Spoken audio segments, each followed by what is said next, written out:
پیران پیر حضرت حاجی امداد اللہ مہاجر مکی رحمۃ اللہ علیہ، جو سارے ہندوستان کے سارے ولیوں کے مرشد ہیں، حضرت گنگوئی ان کے مرید، حضرت شیخ الہند ان کے مرید، حضرت بدری ان کے مرید، حضرت تھانوی ان کے مرید، مجدد وقت ہے حضرت نانوتوی ان کے سامنے زانو ادب تلمبس کیے ہوئے،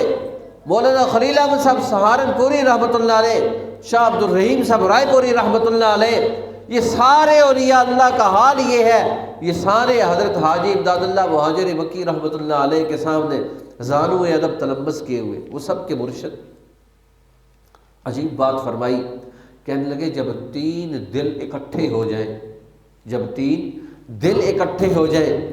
تو پہاڑ کو ہلا کر رکھ دیں۔ پوچھا حضرت تین دل کون سے؟ دل تو ایک ہوتا ہے، یہ آپ نے تین دل، ہر انسان کو اللہ نے ایک دل دیا ہے، آپ فرماتے ہیں تین دل اکٹھے ہو جائیں۔ قربان جائیں اولیاء اللہ کی نظر بڑی عمیق ہوتی ہے، بڑی گہری ہوتی ہے۔ کہنے لگے بھائی تین دلوں سے مراد یہ ہے، ایک انسان کا دل، ایک قرآن کا دل، ایک جوف اللیل رات کا دل۔ اب قرآن کا دل سورہ یاسین ہے، قلب القرآن ہے، حدیث میں فرمایا قلب القرآن،